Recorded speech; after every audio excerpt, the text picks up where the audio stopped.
Yeah, so basically, it's this community that was formed by Vissarion, who claimed himself as the second coming of Christ.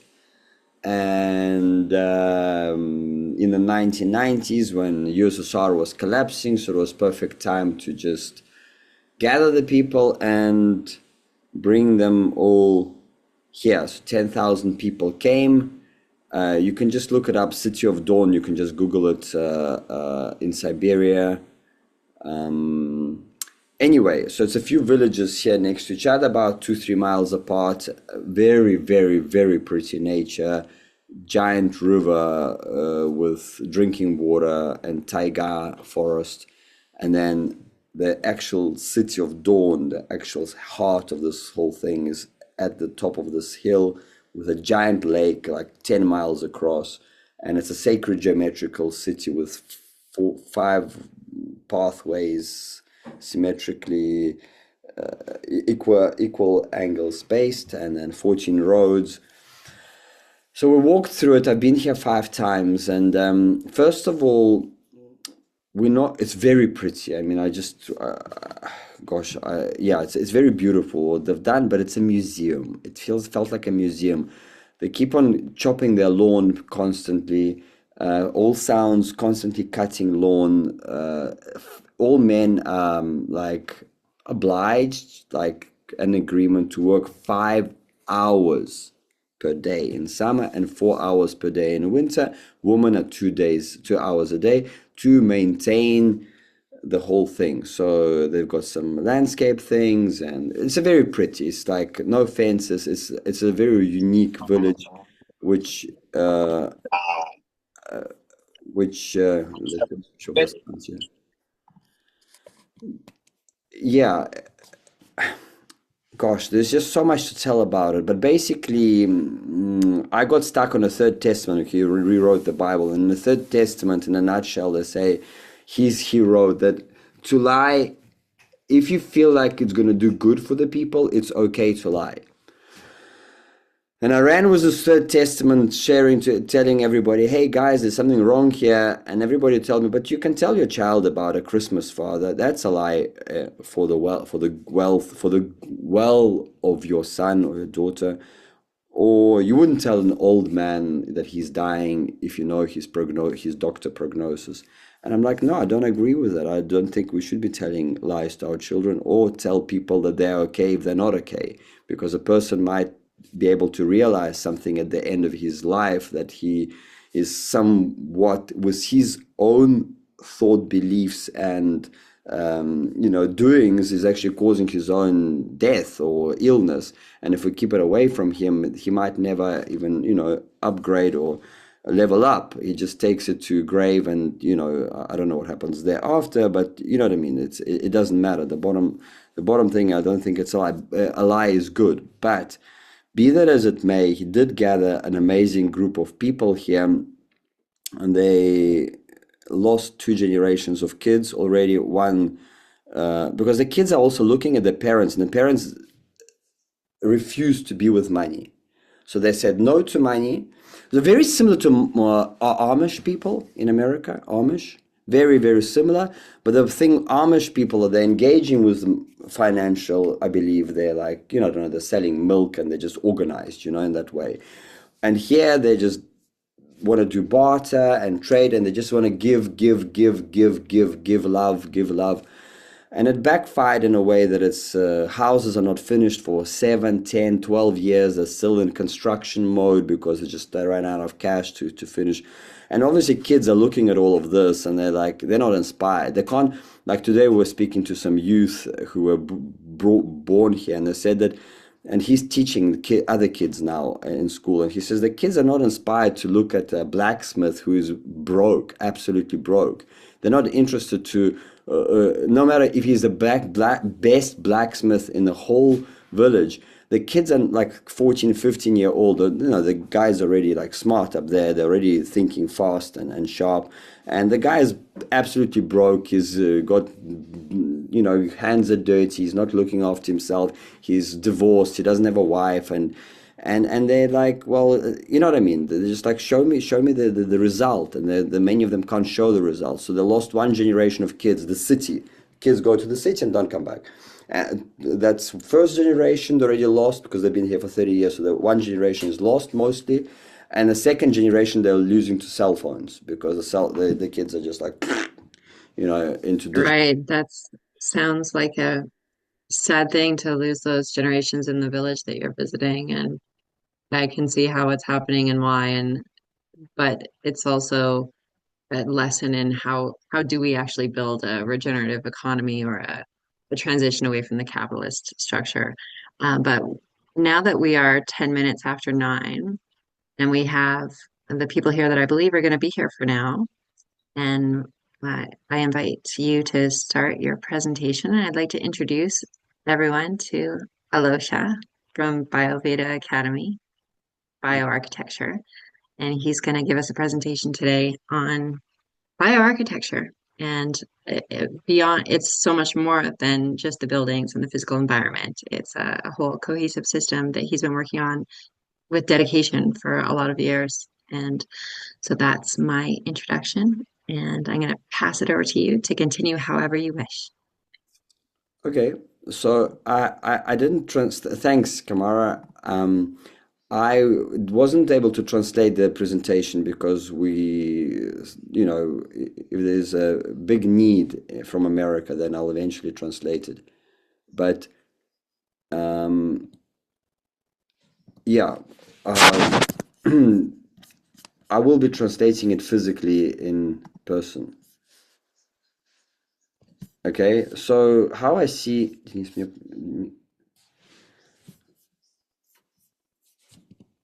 Okay, so I'm a bioarchitect, and this is a butterfly cocoon chair I drew many years back, 25 years ago, and it was welded for me. So I am inspired by biomimicry and bionic architecture. I'll fly through this because I explained it last time. Я все слышу через наушники. Мне это сложно. Yeah, so I've been working with textiles, as I said, and then that textiles moved over to ferro cement. There's a seashell structure built. I worked with Mike Reynolds a couple of times. Uh, yeah, then I moved out in 2009 out of the city. So I'll be doing a little bit of spiritual, not intervention, but just explaining because, it's very important because, people seem to think if they build the perfect, pretty picture that things are just gonna roll out, and that's not the case. Um, I'm just gonna send your link, Kamara, sorry, to my own group because that's very important. So the picture is just not gonna do it because because people's inner states are what's gonna really, relationships between the people is what's going to um, you know, either destroy or make the community thrive. Very few communities actually do end up thriving. But anyway, so in 2009, I left to the city and I decided to buy a farm. I bought a farm and I started preparing for the end of the world. I was digging in the sphere, underground, so I could sit in it if the earth started to move. Then I traveled to Cal Earth in California, learned how to build a home with sandbags, and I came and built a home. So there's a shower that would do a boiler that would heat. There was working that heated hot water for five shower places. So I really went all the way and I built a permaculture. I was trying to build a permaculture school back then. There it is with geodesic domes that I brought from Pacific Domes in America once again. So yeah, I have quite a bit of experience. Just going to run through it quickly. Long wall, 54 meters that stopped a river and flood. An underground water tank. I built a dome over it. Another above ground water tank with sandbags. It's a really fantastic material, quite energetics intensive. But if you have some youth on board, with their muscles. It's it's really good to work. Otherwise, if you're paying labor, it can be costly because labor is it's very labor intensive. I ran a few workshops in South Africa, Nepal, Ghana, Russia, Brazil, and people came and we built these dome structures, which I learned again from an American. So a lot of the things I actually brought from America. So you have a lot of good talent there. Um, uh, uh, uh, this is a Worm Tower, again, another American project from Garden Tower project. And I made a prototype in an IBC tank. But I think the most important, I want to quickly run through it and I'll show you the back end of where we're going with the whole community thing. Yeah, a wall, that wall, a natural pool, a 25,000 gallon pool. I converted into living water and it was drinkable. Here's a home I built, nobody can believe it, for $800. Me and two pensioners, 4 hours a day, 7 days a week for 2 months. So, or 1 month, 8 hours a day. It was me and a lady of 70 and another guy of 75. We built this home for $800 on materials. Obviously, in America, it will be costing more, but still, with secondhand, triple pane glass, and these arches were put together. By the way, I have a video course of how I did it. So if anybody's interested, bioveda.co.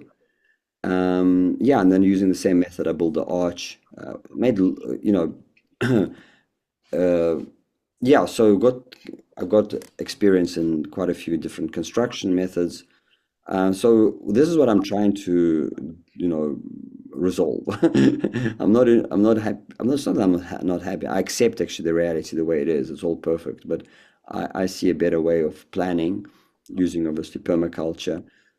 Luke City Vegetale, he drew an amazing picture, and I really resonate with this visual of how he sees future bioarchitecture cities. So I'm just going to stop at this point and show you an upgraded version of this. I'll pin myself so you guys can see. Here is a 3 hectares. What is it? About 6, 7, 8, let's say 8 acres, 7.5 acres. Yeah, it's a piece of land with where I grouped a parking lot. I haven't colored it in. I'm going to be still doing this. Communal workshops where we could, from fixing cars and bicycles to I don't know, whatever we need to make. It could be communal workshops, a little glade. So this is a hill with a gentle slope here and a very, very nice view here over Siberian mountains. Half-acre plots, earthship type of hostel, like a buried earthship, but with many rooms, arches. I'll show you these arches with removable formwork a bit later because I build really, really fast. Two vast two flats, 3-story flats. But every family has an entire floor. Yeah, designed on vast and like a retreat center, some tree houses around the perimeter. There's forest here, a labyrinth, and a temple, and lots of ponds. So this is all, and this is a vegetable garden. So trying to optimize the land so we don't spend so much time growing vegetables, and the fruit trees are obviously on contour. All the fruit trees are on contour line, and that's the first home that I want to build, which is this mini earthship for really cold climate. So yeah, so that's the way I see new development, permaculture development, like 3 hectares, and we're doing it as a tourist a village, so we could tourist and residents, so we could so it can be supported financially. Okay. So yeah, what we see here is communal greenhouses, communal like spa center or multi-purpose center. We're thinking of building an academy for kids, like a prototyping center and an educational center for children on the same land. And the way we just hacked it this morning is summertime, this whole land with its buildings acts as a zone for tourists, and winter time, when it's really cool time to do some prototyping, designing, that quiet time. It's a lot of sun in winter here, so I think it's like Canada. It's beautiful, beautiful, clean white snow and lots of sun. And in winter time, it's really amazing to do some design work and prototyping. We can invite engineers, designers, landscape architects, and everybody who could possibly help with designing a city to work in winter time more on theoretical and design work and 3D modeling and so on and so forth. So the one land basically serves as a double purpose. In summer, we have a tourist location, because true, I right now in summer, I'm not able to do any computer work, like at all, guys. It's so interesting because the weather is amazing. If I go to the river, I'm like having fun. So it's either you're chilling, you're going hiking, or you're enjoying, or you're building. Out here in amazing nature, very difficult to sit on the computer in summertime. It's impossible. I have some design work to do for my upcoming Portugal project, and I can't sit. I actually just excused myself from my clients, and I said I have to get back to Moscow, because Moscow is more of a like a city. What can I say? It's a giant city, so the energy tends for the working environment, if you know what I'm saying. Here, it's literally impossible. So it's very important that we work with, obviously, seasons. Here's another cluster that I did, a bioarchitecture cluster with. Here's that multi-purpose kids training center. If you know Arco Santi in Arizona, I'm sure many of you know, it's got these giant arches. I'll show them to you later. And then I've added basically geodesic domes and greenhouses on the front side. I'll show you them a bit later. So they all have greenhouses on the front side, and these little 3D printed houses, I'll show them to you. Again, two flats, communal parking lot, another 3-story flat. That's the first earthship that I'll be building. And you'll see many repeating vault shapes, like these arches. And I'll show them to you later, because they are made over formwork, and the formwork is made once, and you can just replicate using just one mesh. Anyway, there's another thing I designed with Paul Richardson about 7 years ago, and this has got a whole market in this at the entrance, a permaculture center.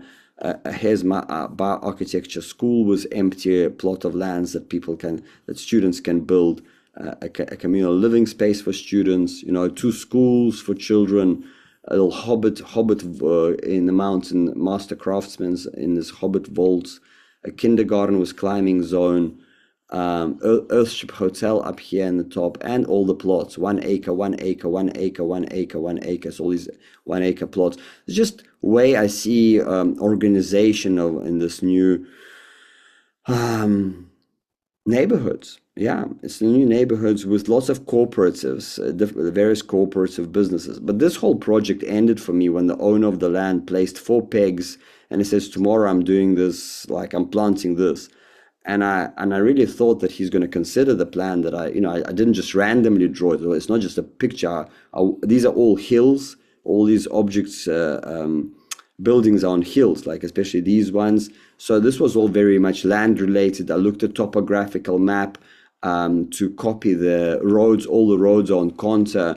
So I really thought he was going to consider this plan before, not just consider. I thought we were going to do it together and in cooperation and community. But when he just said, I'm doing like, I don't know, I'm planting apples, like 14 hectares of apples, and it was just slap bang in the middle of this, I was like, and he just told me, well, it's his land. And that whole project basically ended with him just claiming that as his land, and that's where things get really wonky, because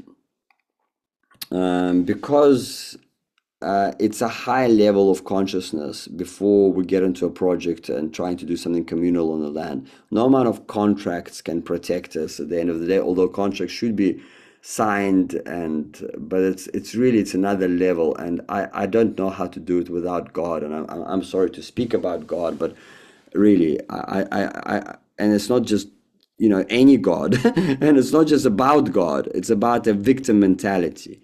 A victim always wants to, what can I say, like push others, stand on others' head to bump up himself. But yeah, I'm really putting a high emphasis on this because one could ruin any project if one is not on a very specific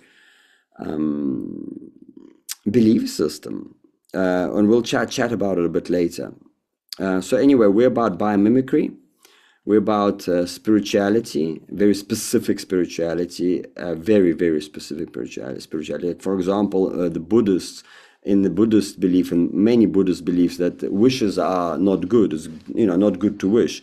In our belief, what I believe in is a wish is an antimatter, which brings matter. So we are all about wishing and and doing what we absolutely love. Like in the community where I'm now, they're just doing everything for others, whilst the person might be empty himself, but he's trying to always help, but he's empty himself. There is no self-love at all in the many people, and they are just running around helping each other. And I don't think it's right. I think one should fill himself up, and then from that overfillment of love, uh, a love for God that you learn to love by learning to love God, which you can't see or can't, I can only feel him. You basically learn to love yourself. I learned to love myself. And then from that overwhelming feeling of bliss in my heart area, if I can be more specific, then I can give. Yeah. Anyway, back to what we're about. So biomimicry, spirituality, permaculture, and bionic, shapes and stuff. You all know about these things. I don't need to. Biomimicry obviously knows copying nature in its forms to be able to get architecture with much less materials. Yeah. Anyway, natural forms are very important because the strength comes through geometry. So, as you know, Gaudi temple was all designed upside down with chains. And when a chain hangs upside down, you get a catenary shape. And the catenary shape, basically, if turned the right way around, you get an arch that can stand without any reinforcement. It's on compression. So that's how you're able to do, the computers these days provided us a very unique forms. Like this was cut in America using, lime blocks and a very accurate 5-ax, cutter. And these blocks were brought to Biennale in Venice, and they were put together over formwork, and the formwork was removed, no glue at all, and this whole geometry stood, which is amazing. Yeah, so this does use a lot of reinforcement, so I'm not gonna lie, but it's still a very pretty shape, but it's not really the same thing. But yeah. Anyway. If we get the right geometry, we can even do floors between, not just floors, but the entire structure that holds the floor between the high-rise buildings. There's no rebar here at all because it's on compression. The technology is giving us opportunity to build these complex staircases and complex dome and vault structures, like this one on the top right, with just being able to use Microsoft HoloLens and program called Follogram, even with cell phone just in front of you, so you can actually basically see where to put the brick exactly. And with a fast drying plaster Paris type of mixture, you're able to put these bricks 2-3 layers, and then it's super strong. So you basically, in these Microsoft lens, are able to see with glasses where to put the bricks to make the vaults. We're obviously not talking about benches. We're talking about the vault shapes. So here's Roth Architects. This is my dream, to build a bioarchitecture design studio, prototyping studio where we can prototype new materials, natural materials, and of course, production facility to build those panels. So these panels, this is where I see the future of bioarchitecture. Basically, panels are printed in the workshop and any weather conditions, because you're obviously in controlled weather, you controlled environment indoors, and then they're placed over formwork with no glue between them except for a little piece of rubber just to soften the edges. And when removed, this formwork gives you a very interesting bionic shape. Obviously, this is a bridge. We're not going to be building bridges. We're talking more about homes. Unfortunately, I don't have, not unfortunately, just I haven't got to drawing full-scale house using this method, but be that as may, I did do two designs. So what are we trying to achieve? This was on Kirsten Dirksen video, and two guys did this home in 6 years. We want to achieve the same in 2 weeks. That's basically where I'm going with this. So it gets put together over formwork, and then it gets buried, and layer of obviously waterproofing, insulation, like well designed, all pipe work, engineering structures, water and whatever else, air movement, all pipes are going to be implanted there, and then this whole thing gets buried. Yeah, so this is just a couple of designs of how I'm seeing it, but again, I didn't put much time into them yet. So, but just to show you that these are going to be greenhouses without, like geodesics, without a frame, so very nice and sexy, and yeah, the formwork is going to be that's how I see it, like Ford Model T, like production where the homes can get pumped out like hotcakes. So I invite any of you who want to join me here in Russia or do a collaborative effort in America. We can talk about this.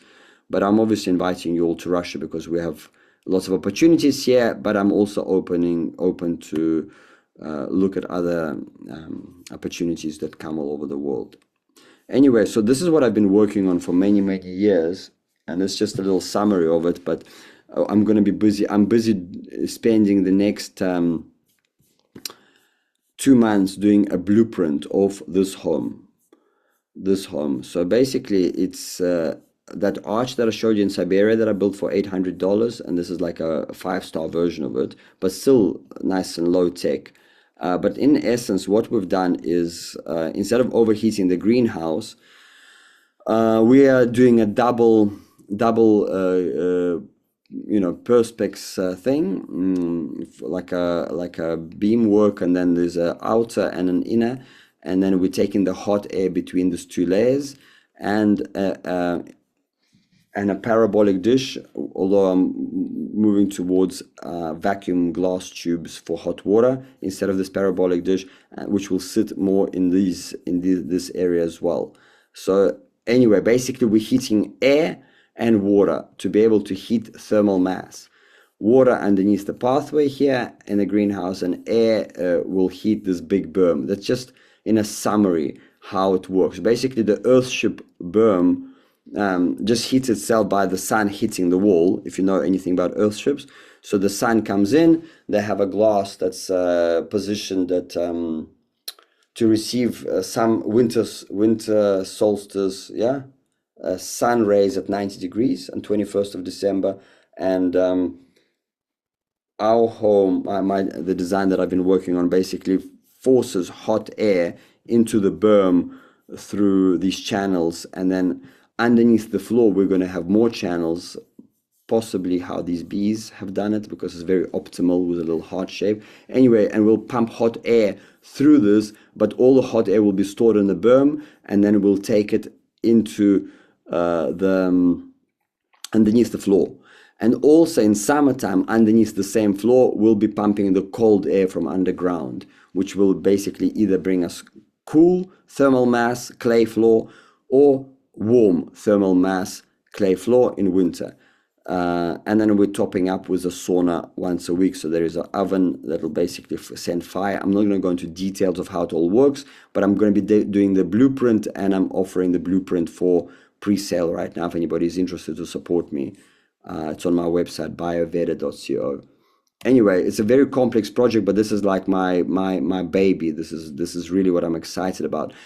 However, we are not going to be selling these homes later. I'm seeing them more like what I've been explaining to you, using these methods of construction. But to test out the technologies, I'm going to be doing this home as a model to test it out, and we're starting the construction with next spring. Anyway, earthships, you all know about it, big greenhouses. I don't need to explain to you, but amazing. They work. You can have snow outside, and it's just really great. I know in America there's a lot of not really cold weather in many parts. So, but be that as it may, um, self-heating and self-cooling homes are really great. They're off-grid. They can be placed anywhere, far away from all power lines, and that's just the way I'm going. However, okay, earthships, that's how they work. I'm not going to go into it. You can all study earthships. And I've explained to you, yeah, so I've combined a few systems together with hot composting as well. We'll be using hot composting to add additional heat, because here in Europe we just have very little sun in the winter. It's overcast. They're all going to have basically moving towards this environment of like a sauna, spa. So where we're going is more the giant structures. This is how I see the future of this Earthship technology, that the one that I'm developing. So we'll have large greenhouses, and underneath the greenhouses, we're going to be doing these amazing environments in really cold climates. Yeah, again, obviously for hot climates, you need to do something else. And I'm just focusing on more the colder climate, although I will be developing for hot climates future homes as well. But it's much less you need to do, but cooling, basically doing things without aircon and firewood. That's the aim. Here's some of my designs. Yeah, again, I'm not gonna just focus on them, but basically you can bend or clear polycarbonate in any way. So I'm thinking of doing it in a more traditional Russian ethnic way, because but we can also use the geometry of the geodesic dome, and so it's basically all about geometry. So I'm quite, the polycarbonate can be bent to these half hexagons. Yeah, that's just a few designs that I have, and I'm going to be focusing on just completing one unit, because I really want to have a unit built.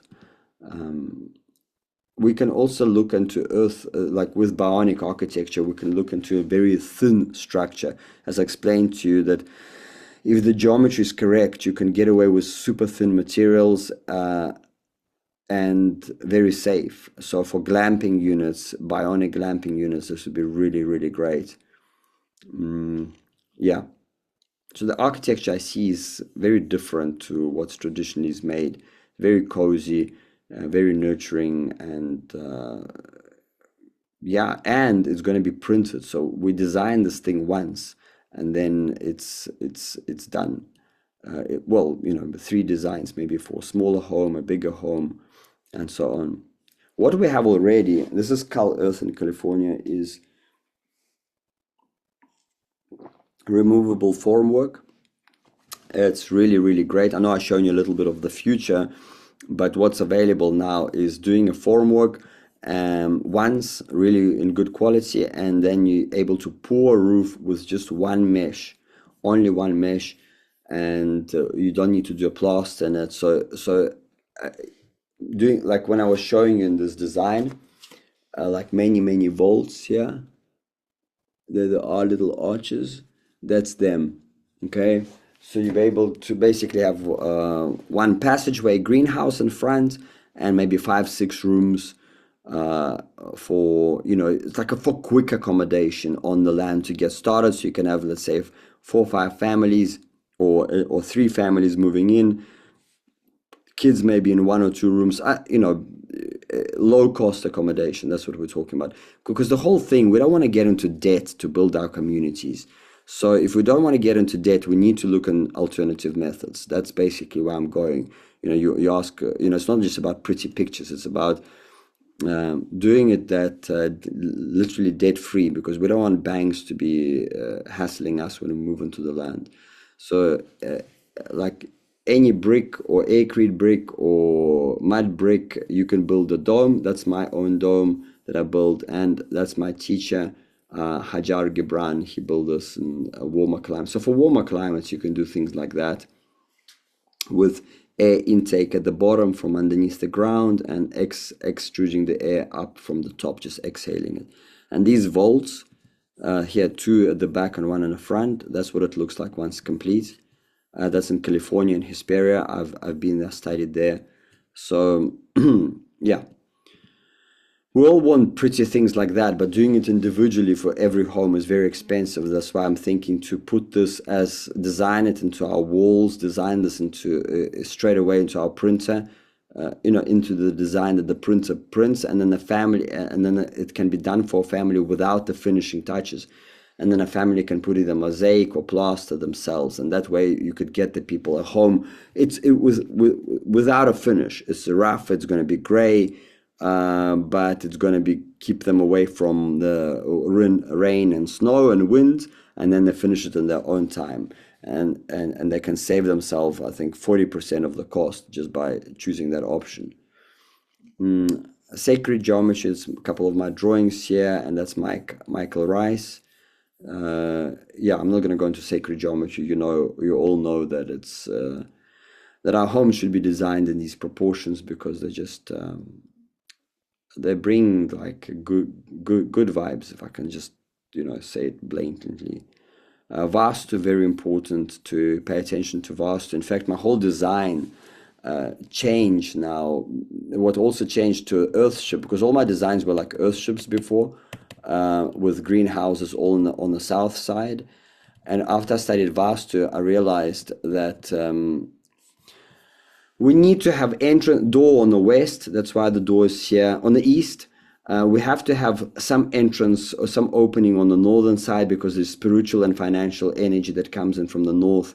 So to basically bury yourself like a typical earthship, is not right. The kitchen should be from south east, as well as a fireplace, if there is any, should be southeast, and things like that. I'm not going to go into obviously a vast lesson right now, but it's very, very important. They've got thousands of case studies where they literally broke a window, they opened up a window on the east, and the family's dynamics changed the next day after that window. So it's a guaranteed house being your third skin, like your clothes, after your clothes, and then the house. Very, very important to follow Vastu. It just works. Yeah, anyway, center should be of the house, free of all things and stuff. It should be actually like more like an open space. Anyway, I'm not going to give you a lesson on that, but just give you some basics. Curry lines and Hartmann lines. I studied biogeometry with Ibrahim Karim. Very important not to have your bed or office chair on these crossings. They are all over. They're like what, 9 feet, every 9 feet all over the earth. They're running these lines. Again, thousands of medical cases where these lines crossed and what disease the person got, exactly where the lines crossed. So it's just not to fear, is God forbid I want to get you scared. It's just being aware of these things. An easy way to test is where a cat would never sleep on a harmful crossing. So observe a cat and then put a bed on that spot. Vastu flat, again, I didn't get time yet to design it, so just quickly ran it through AI. But yeah, just to give you an idea, it's a 3-story thing with a greenhouse on top as a meeting spot space, and some interesting balconies with plants. But again, it's not the actual vision of how I'm seeing it, but it's just to show you. And that's a floor plan of it with square meters, with corners being the cupboards to store things, and the rest of the space is more like a little bit of curvilinear, a little bit of the corners a bit smoothed out. Anyway, biogeometry, I'm not going to go into it, but very, very, very, very important. They were able to stop electromagnetic radiation with geometry, basically. You can study and check it what biogeometry is. read about it. I've got a nice lecture with Ibrahim Karim on my YouTube channel. Alosha Linov Kamara, if you could send my YouTube channel, just to share with everybody.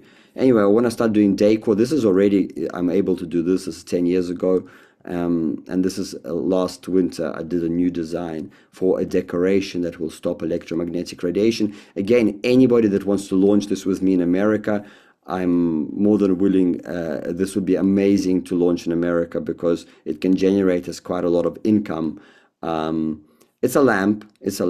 Or a nice 3D feature. So that's a side view, obviously. But so if anybody wants to reach out, we could do this as a project to finance our community and finance our bioarchitecture production and so on. Permaculture, you all know about it. I'm not going to go into it, but basically, a specific step-by-step instructions how to create a landscape heaven that's edible with ponds and and just making the environment, because the buildings are important, but the environment around the buildings is crucial. And obviously with permaculture and the right placement of ponds, right placements of ponds on contour line, we're able to have a lot of water on our land. Providing that the land has some clay in it, obviously, to hold. Otherwise, there's pond liners that need to be used. And here is my own pool, which I spoke of. So zero waste again. Like in Russia, I'm not going to be building walls out of tires. First of all, it's not going to fly here. People will never live in a tire house. But I am strongly promoting for all buildings to use 2 rows of tires for foundation. It's a literally free foundation tested by Mike Reynolds. They have proofs for that's a wall I built on the construction site. So and the reason we want to use it is because these hills was about 1 billion or 1.5 billion tires get burned every few years, and it's a planetary catastrophe. Again, not to freak you guys out, but just we want to use some tires in our construction, especially for foundations. And there is university tests that they don't fume any rubber exhaust, like as long as they're plastered and hidden away from the elements. Mike Reynolds managed to get from university proofs that they don't fume. Anyway, there's a diagram which will keep us going with the whole community. So the community I suggest is got theme-based. So why it's important, if we have one theme, and let's say a theme I've chosen for my first community, not mine, but our first community, is bioarchitecture. As I've shown you a few pictures before, these can be products. These can be products such as a home design and, for example, a home that gets sold in a shipping container. It arrives and it's got from panels to all plumbing, like everything that comes in one container, and it gets like very organized, and the home gets put together in 2 weeks from start to finish. Excavator buries it. It's got nice greenhouses that come out, like those 2 eyes that I was showing you earlier. And anyway, so it's very important that we organize ourselves to themes, because then we can have members of the community that we're going to be calling in that are professionals and that can assist to develop that further. For example, in a bioarchitecture and construction theme, so if we build a community that's, with our product is those things that I've shown you linked with bioarchitecture, then obviously engineers, landscape architects, 3D modelers, builders, and so anybody that can assist us to be in this building community, then we can design a product and pump out a product that will give us a constant income of living money. Living money is, I explain, when it's a money given to you for expressing of your talents that are given to you by God. So I believe everybody has talents and people should be doing what they love. Anyway, I'm going to be explaining this to you just now in sections. So it's the spirit is in the center, the rules of the game, purple, the instruments of interaction, yellow, orange is play space to express oneself. Uh, green is the producing center, so that's the marketing and all of that stuff that nobody, not ever, like, it's very important. Without a producing center, like a marketing center, we can't launch our products. And administration area that also covers, or that's very important, and I'll explain. So this is the crux of the community, the main rules that I want to explain. And I don't know if you have these teachings in America. I'm sure you do in parts or whole. But basically, the main thing is that everybody's a creator of their own reality. And we know that, but when a person starts saying, like, when Trump gets to power, then life will be better, you know that or maybe it's not a good example, but it's basically stop believing in an objective reality. There is no objective reality. You are creating your reality with your feelings. You pump energy here, you start feeling bliss, you start feeling strength, you start feeling good. Out of the quantum soup, you start pulling in high quality experiences, high quality people. You literally wake up in a villa the next day, if I can just over exaggerate. What I mean is this quantum physics, okay? So it's observer either observes a particle or wave, and therefore, if an observer is in really blissful, amazing state where he's not having this burning sensation, but just feeling bliss and expansion, it's just like, it's just feeling great, just great. Then out of the quantum soup, you start quantum collapsing particles and waves in a way that, like, based on your wishes, actually, because the wish is the antimatter, you remember? Well, according to my belief. And everybody's beliefs are right, by the way. You're right, he's right, she's right, Trump is right, Putin is right, everybody's right. The question is, does your belief make you happy, thriving, and you increasing life? If you're not happy, thriving, or increasing life, and healthy, then that's a question for humanity. Then why do you believe in what you believe? Because your belief is not that. It can be anything. And I haven't read the Bible, but apparently it says each to their belief. What you believe is basically will work for you. Okay. So you can't change somebody's belief, because if they believe in something, they'll keep on getting proof of that. Like, all women are like that, and that man will get every woman that's exactly like that, what he believes. So we cannot go and change people, because everybody is right. We can only inspire them by our own results. And results are very important, because I'm a lot of people in the world, they're like, we're doing this and we're doing that, but by fact there's no results, and therefore it's a world of illusion. We have more than 90% are flying in the world of illusion, that are claiming big stories, and nothing is happening. The health is sagging, finances are sagging, and that's partly why I stopped, like, promoting anything on internet anymore, because I just want to do the thing and stop talking about great things, but just do them. Anyway, a state in a state. I'm gonna just go fast so you can just get it, and then you can always review it and recording. So the state is crucial. You cannot go on if you are having a burning sensation in your chest. Okay. You basically want to live, you want to be living in a great space. And I'm not saying you're always happy, because there are moments that sadness come in, and it's important to feel it without going on antidepressants or weed. It's very important to feel that pain, to understand where that pain is coming from, to process it.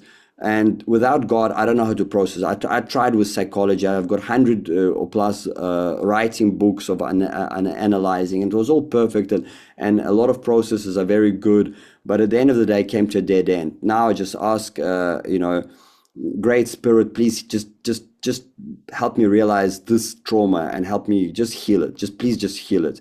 and it just heals like that. It's half an hour, could be crying, crying, crying, and then boom, it gets healed. What I couldn't heal for like 35 years with psychology. So I don't know. That just works for me. I'm not claiming I'm right. I'm just saying that's what's working for me. I have stopped 30 years of depression, 30 years of shaking legs, 30 years of panic attacks, and 30 years of anxiety. Stopped for me a year and a half ago when I came to creator, to the great spirit that links us all. So you, Kamara, and everybody here, the ladybug, the tree, we all have that same life force.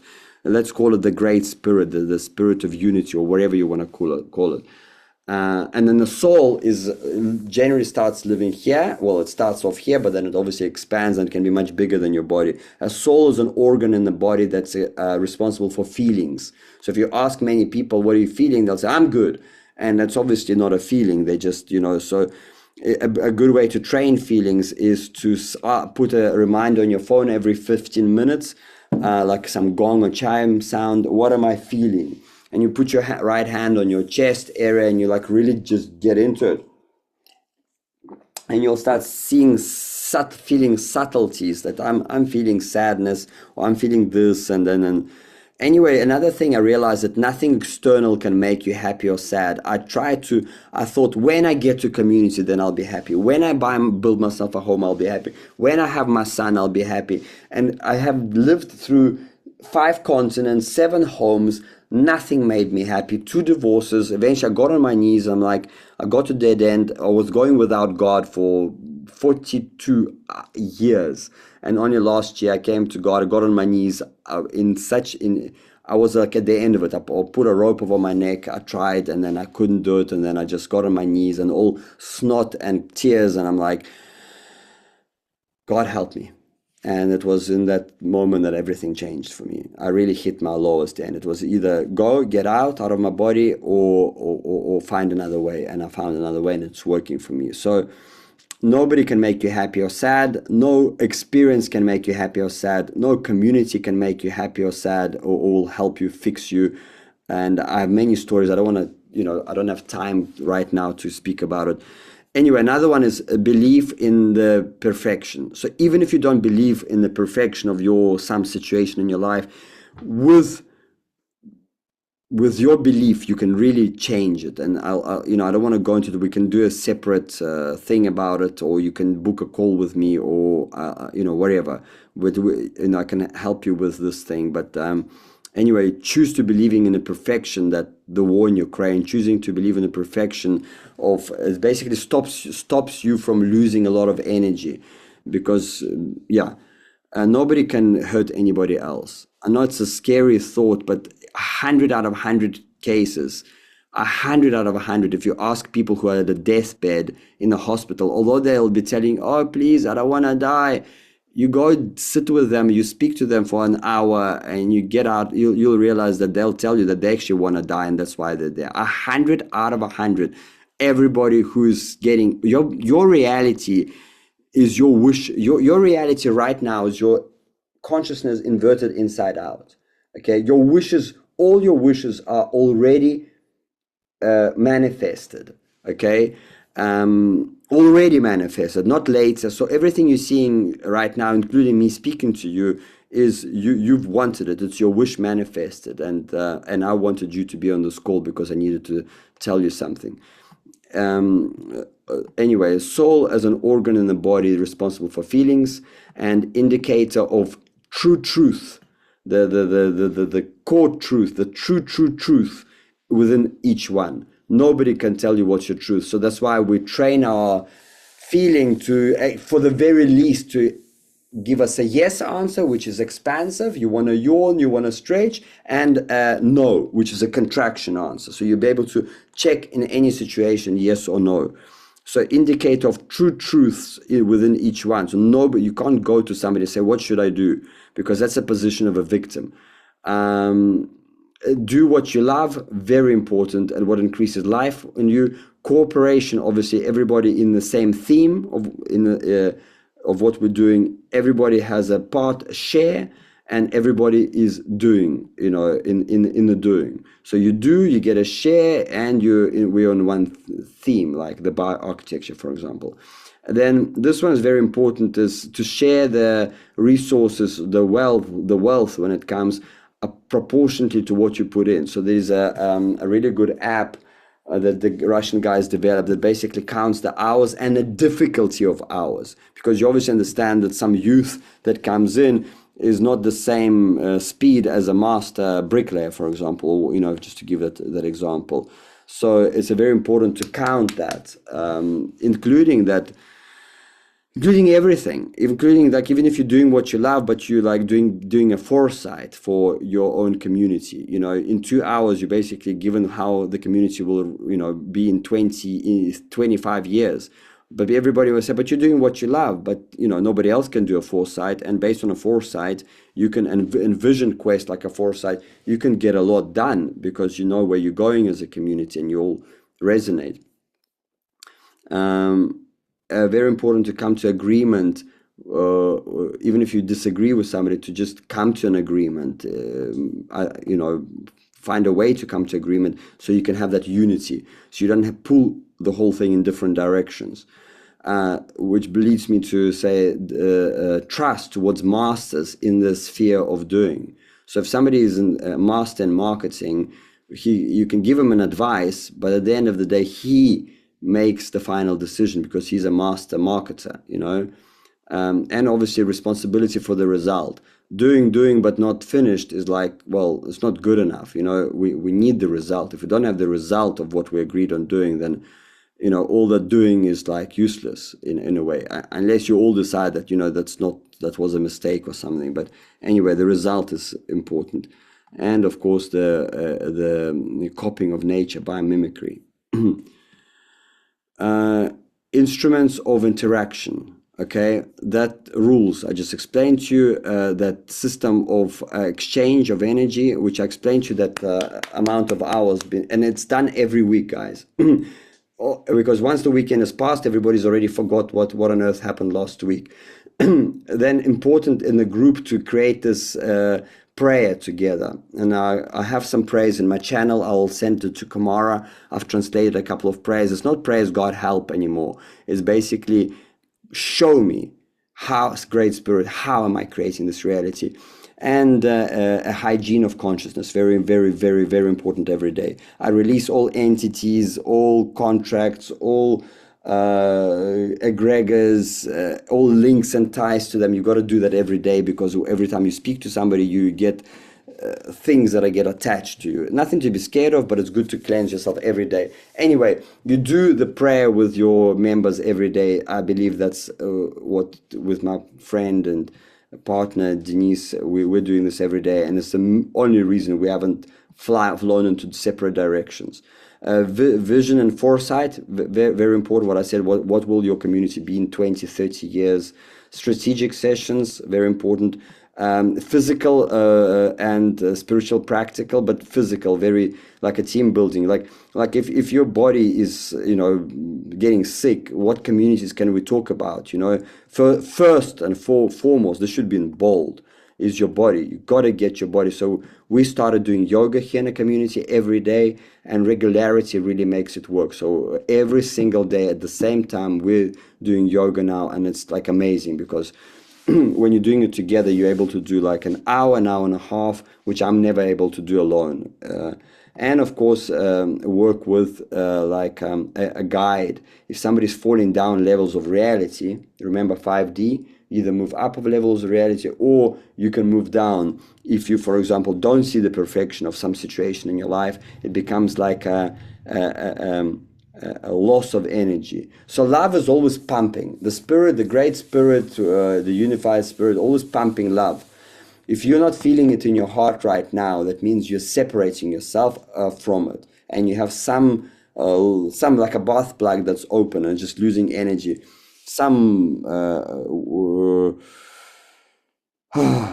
shame, guilt, and not good enough. All that stuff pain, like some anger that you might be feeling at another person, like all that stuff you have to work through. And if you want me to help you, you can reach out to me personally, and I'll do a session, and we can do it on donation basis, and I can help you to process some of the stuff if you guys want. Anyway, so work with a guy. So if you're feeling some member of your communities, like, how are you feeling? He says, I'm fine, thanks. You obviously can hear in his voice that, so you got to look into that closely, because I literally left my wife when I wasn't feeling like good. I started feeling anxious. 1 week, 2 weeks, 3 weeks, I just packed up and I left. So if you don't want to lose crucial members of your community, you can't ignore. You got to keep your finger on the pulse to your members, obviously, and give them a hand of help, or where to help to sort that out. Anyway, play space, the orange part, very important. So the academy in our community, which is bioarchitecture based factory, academy of bioarchitecture is like our core. Then we have a center of design and prototyping. So that's where we birth the new. Very important. Then we have the co-working spaces and workshops, yeah, where things are going to be built. So preparing the products, yeah, and of course then going on site and turnkey solutions on site with permaculture, landscape, excavators, you know what I mean, doing the whole land and placing the building and so on. That's for our community. So if you choose another theme like herbs or healing or whatever, then you obviously have the same thing to do with your own theme. Administrative cluster, not cluster, administrative area. You remember the blue one? That blue one, administrative. So that's very important, because us designers and inventors, like, we don't want to, or like herbal healer, he doesn't want to do things like planning of economic doings, yeah, like what we like the economics behind the numbers and all that stuff. Then keeping of the communal equipment, like, that needs to be taken care of. Something gets broken, or it needs to be registered and fixed, you know what I mean? Accounting, lawyers, and just staff. Like, if you're having some staff that you do need, like somebody needs to keep a finger on that pulse. And of course, if it's like a tourist cluster, somebody needs to keep on a finger on who's moving in, when they're moving out, bedding replacement, and all that stuff. Yeah, producing center, very, very important. Like the marketing and PR, the branding and packaging, the social networks, the agreements, like meetings and stuff. Then lectures, which I'm doing right now, and of course exhibitions. Very, very important. And that could be the youth in our community could be picking up that whole marketing center. Um, yeah, I'm not gonna go into that.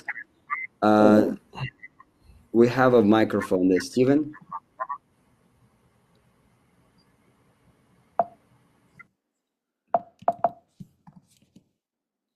Yeah, so that's just some Arcoscience. You've seen that before, which is going to be very cool. They've been making bells.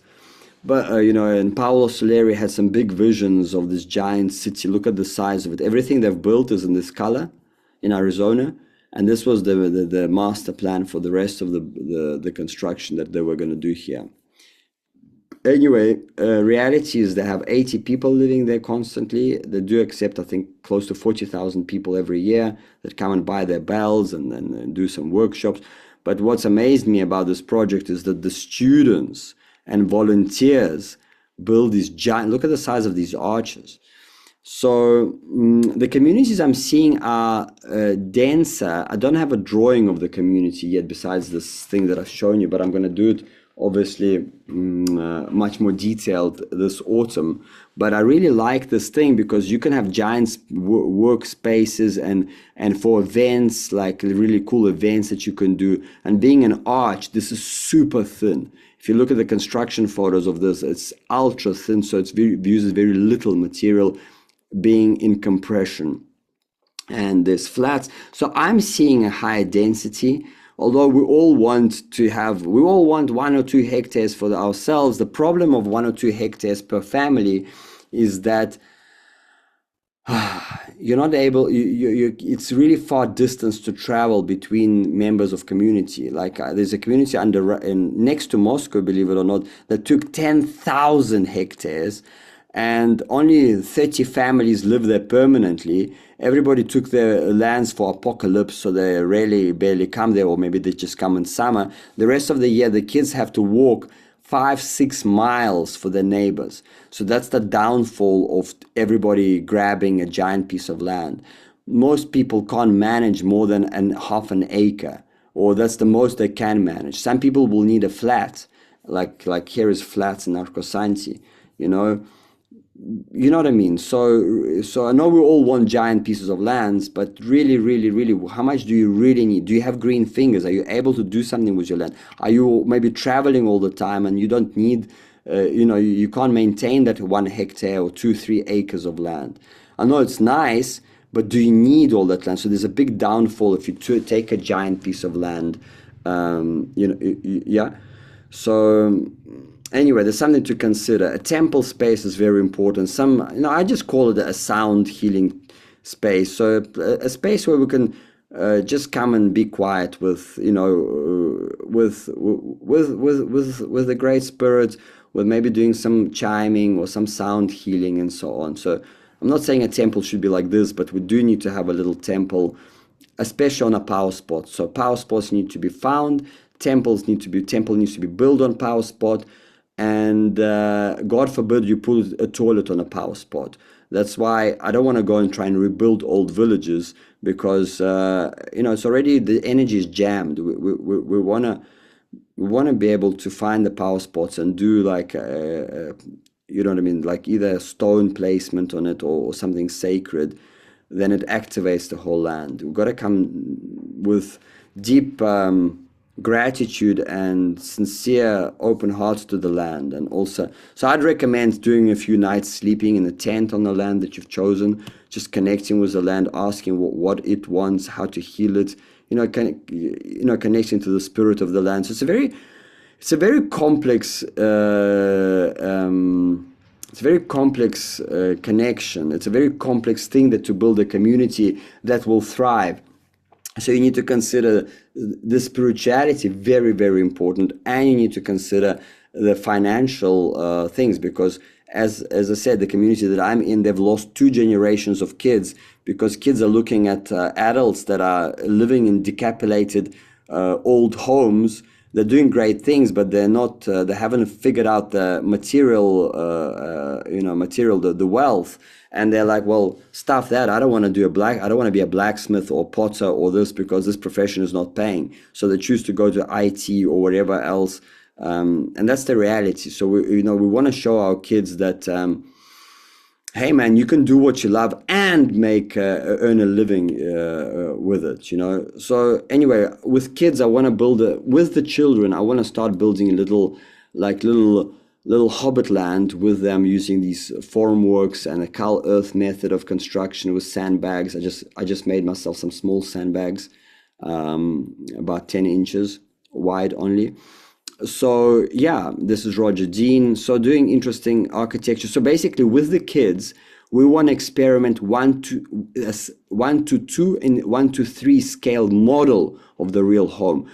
So doing it for kids, with kids, and then once we have a model, we're able to upscale to 1 to 1.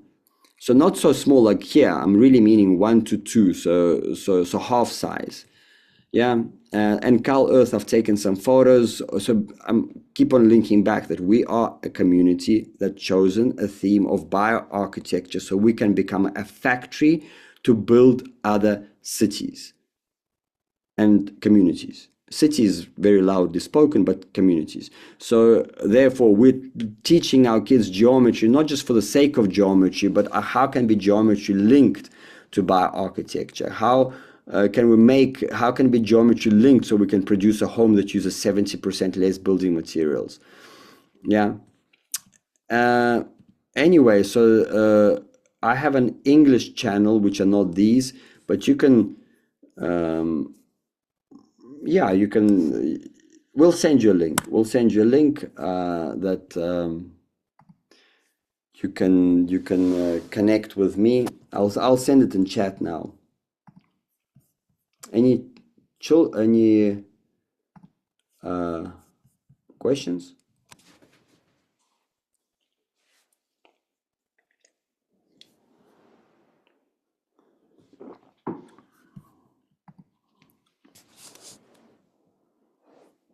Kamara?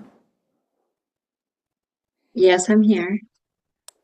I it's all just landing with me right now. I'm feeling inspired and grateful. I was just looking up Roger Dean too and his bubble architecture. I think that's really neat looking. I was thinking about how it could be 3D printed, like you were talking about printing.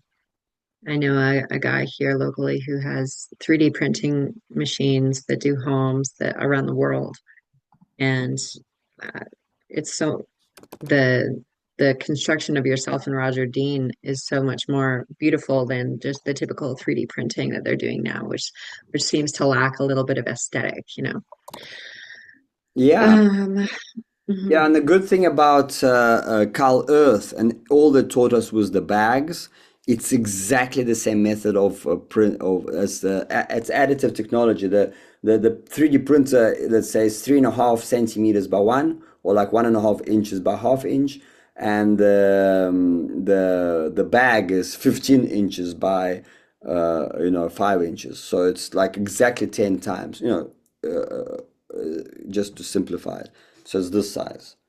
And the printing head is exactly 10 times. So everything that they've taught us in Cal Earth with how those domes are egg-shaped can be printed, everything, all the walls, that can be done. So basically what I'm saying is we spend some time designing it properly, doing some prototypes, even if they're not 3D printed, with some rebar, with 1:2 scale model with the children. And then we check it out, and we climb in it, we see, we observe how it feels inside, and then we do some changes, alterations, and then we might do another model, and then we go full scale. When you say children, what age group are you talking about? We're thinking 13, 14, 15 to 18. So So youth.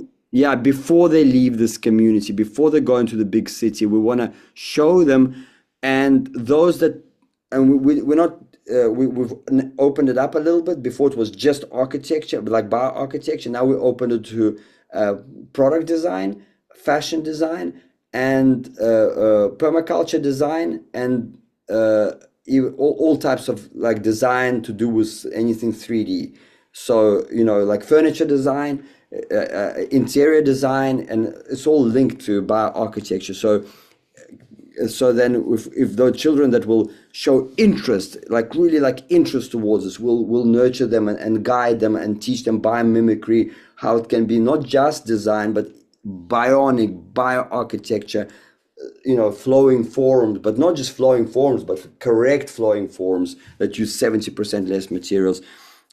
So basically, it's a long call, but training our own cooperation members that will come back. Even if they leave to go to university, they'll come back. Well, that our want or our intent is that they come back. So we'll do everything for that. I don't have all the answers. There's just stuff that we figured out, but through observation. But obviously, we're not claiming that we figured it out. I don't have a community, so we're really starting from scratch ourselves, just like you are.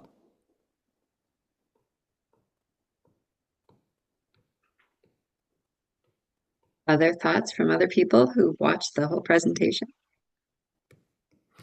Oh, there's a one in the chat. So the power spot, Mm. there's very specific What are they called? You know what I mean, on the string that they spin. Ley lines and pendulums. Pendulums.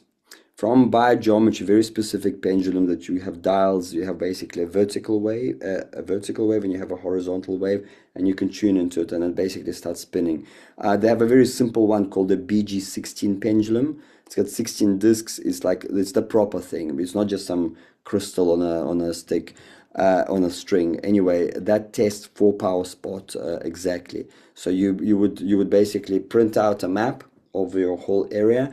You divide it into blocks, yeah, and then you'd go with your finger and you'd point, and you just go back, forth, back, forth, back, forth, and it'll really have a strong calling to the right. Then you at the specific clockwise, and then you have at the specific block. Then you can zoom that block in if you've got and then you can point, do that into more blocks, or if that's enough for you, then you go out on the land to that specific spot, and then you actually find it. On the land. That's how I've done it, and that's how they usually do it. But you obviously do the printout because the printout has a direct link to the actual land. It's weird how it works. It's metaphysics. Don't ask me, but it works. It's basically a pendulum as an extension of your body. That subtle movement that you wouldn't pick up, your body gives you the answer. Your body as a godly, as a mini, cats have kittens, dogs have puppies, God have gods as children, you know what I mean? Not slaves. That's why I could never get into the whole religious thing because it's just, I was never feeling like a slave. Anyway, so you as a body, you know the answer of where the power spot is because you're a child of the Mother Earth and you're a child of the Father Creator and the Holy Spirit that's inside each one of us. If I'm just like summarizing, so your body has that slight movement that the pendulum able to pick up on. Mm. And this is tested 55 years by Ibrahim Karim with proofs from medical proofs. Read up on his website, biogeometry.ca. He's got a really good article, Miracle of Hamburg. Hamburg, it's I believe in Switzerland. They've put a cell phone tower in the church. They hid it in the church, the temple, yeah. But the church is standing on a power spot. So when they hit that cell phone tower right slap them because they didn't want to spoil the landscape, so they hid it inside the church. The energy in the land jammed so much because the church is standing on a power spot that the people started to feel sick inside. They wanted to break this church down eventually. Huge headaches and all sorts of illnesses. And he just came with some plastic things and he pointed them a mile or two away at this tower and he did a few other tricks and boom, the tower is still in the church and everybody just like, ah, and it's all medically recorded and proven that it was. That's why they even call it a miracle of Hamburg. So the stuff works. The energy of shape. That's what thing is geometry. The thing that I'm doing is a strength in geometry. That's energy of shape. Okay, energy. Yeah. uh, do I have a Vasta Shastra team? I've done a 20-day live workshop last September. So I don't have a, yes, I do have a few team members in our team who's been trained in Vastu. So yeah, um, but we're open for all collaboration. I'm actually calling you guys to, if you want to consider relocating to Russia. This is a really amazing community. It's very friendly. There's already quite a few English speaking people, and we can do what we want here. There's no building codes. You can't just go to any, I mean, you can go to any place in Russia, but it's not so friendly like a typical Russian village. Like, you know what I mean? You'd feel a bit isolated in it. There'd be like three, five neighbors. Nobody would speak English. There'd be here, out of 3,000 people, there's about 1,500 master craftsmen. There is theater in the village. There is community festivals. There is 1,500 master craftsmen and builders here. It's like no village in Russia. So, Kamara, we have somebody typing here. Let's. Oh, Jeff, let's switch off your microphone. Thank you. So I'm inviting you to come here because there's no building codes. Our government has made some amazing, friendly. Um, Two Americans just arrived here. They got a three-year multi-entry visa that they can stay in 6 months at a time. You won't believe it for how long they got, in how long they got it. In a week. So our country is really friendly and they're open. So consider, I could do a tour to this community. Hey, if we get enough people in this autumn, like maybe even beginning of October, you're welcome to come and check it out. So we will do property development in this type of organized lands for you guys. So consider just coming, or even if you don't buy from us, wherever, just consider coming. I can show you around. Yeah. So let me know. Write to me. I'll write my WhatsApp number right now. 79922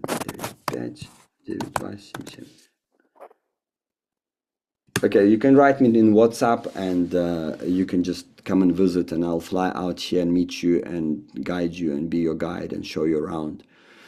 Very, very friendly community with lots of stuff to do and incredible place for youth, for children. Like if you have young kids, you can't find better place in Russia to come. I really, really, really mean it. So much to do, super safe. There's kids running around with goats on the street. It's just something else. I've never seen it in my life. Cars like slowly around and very safe, incredibly safe. It's nothing like you've seen. Kids running by themselves. I mean, I have to show it to you, but yeah. Um, anyway, if you got any other questions, I'm just gonna find you some kids. It looks like Jeff had a question. He says, "What is the life purpose you are fulfilling by doing what you are doing?" Okay, I'm definitely not saving anybody. I've played the saving game already 10 years ago. What I'm doing right now, I just want to, first of all, I want to collaborate with people and have cool neighbors that I can have great conversations with in a position of creator mode. That's my biggest want right now. So I just want to increase life on Earth. I don't want to save anybody. I don't want to save Earth, but I definitely want to have some cool neighbors around and to have loads of fun living in something alternative and not so toxic and rectangular. Although I'm happy with rectangular rooms, I just want a little vault on the ceiling. I'm not saying we all need to live in domes either. I lived for 2 years in a dome and nearly went crazy there. So that orange dome that I built was, Hajar Gibran dome guy.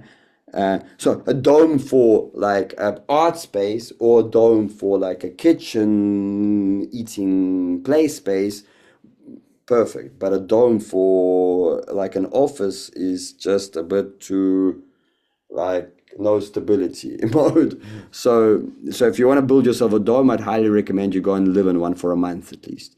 So yeah. So Jeff, I hope I answered you.